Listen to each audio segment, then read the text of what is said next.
Hello everybody, welcome back to The Crafty Carpenter, where we talk about carpentry, the tools we use, and some tips and tricks along the way.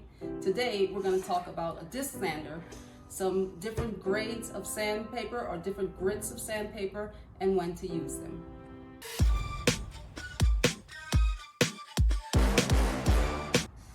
Your disc sander is just a basic sander. Sometimes it's called a palm sander because you can hold it with the palm of your hand to use it.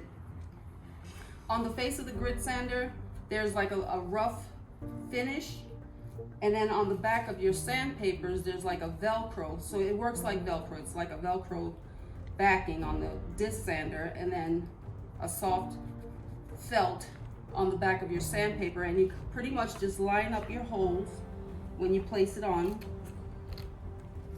So you want it to look like that. The holes allow for ventilation when you're using your sander. On your front, you have your power button for on and off, which can be operated with your finger while you're sanding. On the back of your disc sander, you actually have a dust collector back here that can be removed by twisting that off, and you can clean the dust out of your motor, especially if you have an air blower. But if not, I would just brush it out, and then you can take the lid off your dust collector and dump it out. I kind of already dumped it out, but yeah. Cool feature.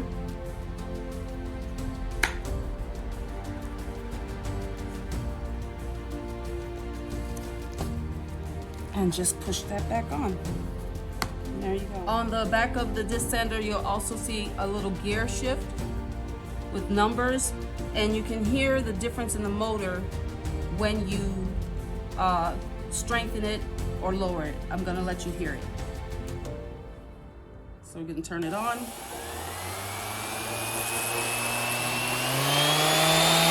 That's high.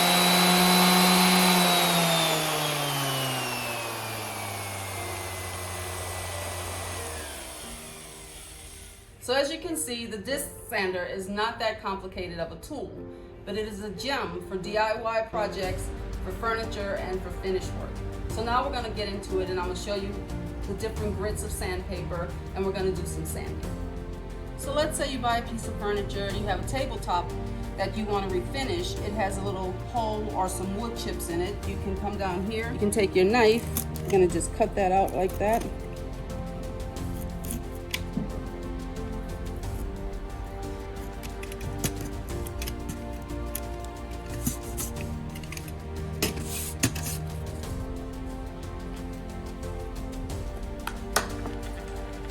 We're going to use our 5-in-1 and fill that hole.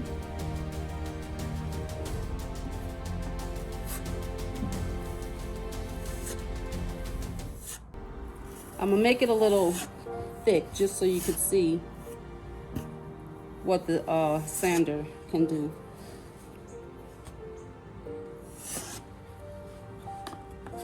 So what you want to keep in mind when you're working with different grits of sandpaper is that the higher the grit, the softer the sandpaper. The higher the number on the grit, the softer the sandpaper. So I have two different grits of sandpaper here, and you can find the number of the grit on the back of the sandpaper. So this sandpaper is a 180 grit. This is also a 180 grit, but you can see the difference between these two sandpapers is this is the traditional sand, and this one is more like a mesh wire. And then we have the last one, which is the softest, which is a 320 grit. So depending on what you're doing, we have a tabletop, we've scuffed it up, we've placed our putty. If you're sanding putty or something off, you usually want to start with a lower grit. So I'm going to start with the 180 grit. It's kind of like a medium grit sandpaper, and this isn't like really rough, so I think a medium grit is going to do okay.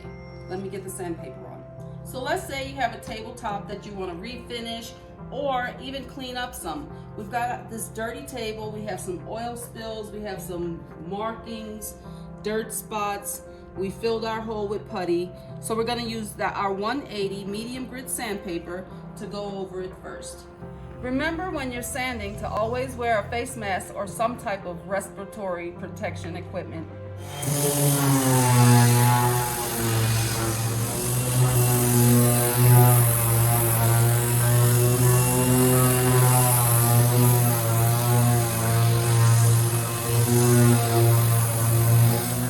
So whatever you're sanding, you always want to go with the grain of the wood. So that would be back and forth this way for this table. We've already sanded one side with the 180 sandpaper, the regular sandpaper. Now we're going to do the other side, still using a 180, but we're going to use the mesh wire this time and see if there's any difference. So now we have our table all cleaned up. We used the sandpaper with the sand on this side, and then the wired sandpaper on this side. And to be honest, I think I'd rather the regular sandpaper. It seemed to work a little bit faster and make it a little bit cleaner. So I actually switched it out just to touch it up a little bit more with the 180 grit sandpaper. So after you finish knocking down all of your imperfections with your 180 grit or the lower grit sandpaper, now we're going to use our softer sandpaper, which is the 320. And this will give your work that final finish, that nice smooth finish, and it'll prepare it for your stain or paint or whatever you're gonna put on. Remember, always go with the grain of the wood.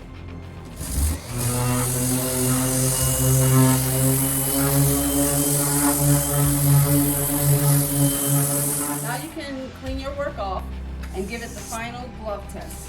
So you can wipe it off with a rag, or I have my little whisk broom here, and we're going to give it the final test. So if you can take your gloves off and close your eyes and feel your work and not feel any imperfections, then this work is ready to be finished. Yeah. So once again, thank you for tuning in to The Crafty Carpenter. Hope you enjoyed the video. I hope it was helpful. And if you like the videos, please hit like and subscribe. It really will help my channel grow, and that should be fun. If you're interested in learning more, there's a link in the description for a school, SKOOL, community where you can meet me there and learn a lot more. And you can even get personal tips and tricks on the projects you're working on. Thanks again.